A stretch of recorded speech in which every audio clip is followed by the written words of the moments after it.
Reset. Chapter 1. The Cult of Bloom. Do you ever get the feeling that your life is expected to be perpetually blooming? And every moment supposed to produce something beautiful, visible and perfect? This chapter is about the noise of constant doing. The shadow of wanting that keeps us awake at 3 a.m.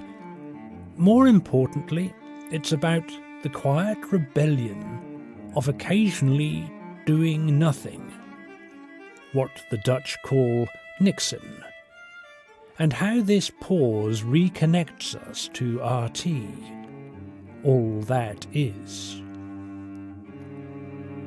We've been sold a version of existence where bare soil should never be seen, branches should never be bare, and every season must be a harvest. It's a strange modern madness.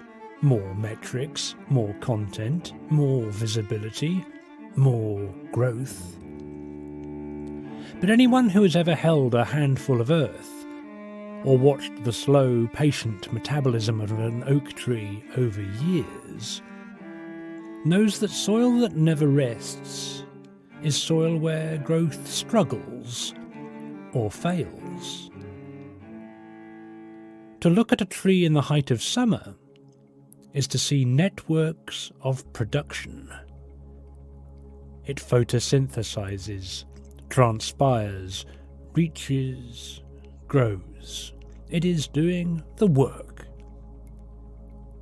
But to look at the same tree in the frost of winter is to see something else entirely.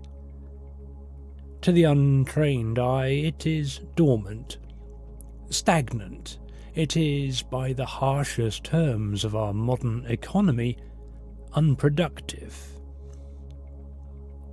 But the tree knows better. In that stillness, it is performing a reset, consolidating its sugars, hardening its cellular walls, preparing for the expansion that can only happen after the reset. Many of us humans have forgotten how to stop. We have lost the art of the fallow season. We live in a time of the digital mirror, where it isn't enough to simply live a life. We must be seen to be living it, curating our own shadows. The digital mirror doesn't lie, it reduces, until all we see is what we look at, and what we look at is all we get. Over time, it flattens our experience. Complexity, surprise, and the unpredictable richness of life are turned into patterns we can easily consume, until the flat reflection feels real and complete, even as the world beneath it remains infinitely deeper. We document the meal instead of tasting it.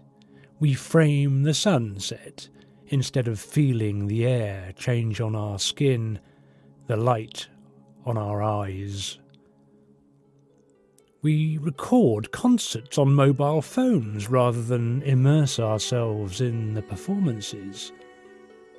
We have brought a battlefield mentality into our living rooms, a state of rigid readiness where every moment must be accounted for, every position secured, and every silence filled with the noise of progress.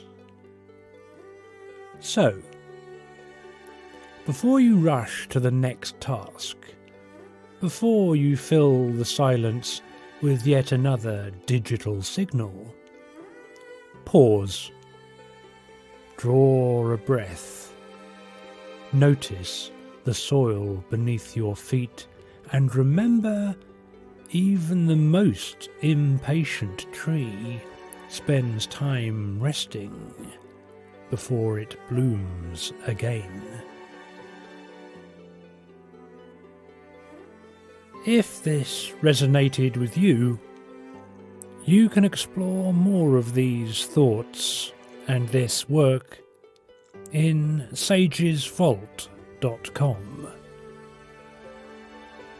Until the next time, find your silence and let the soil and your soul rest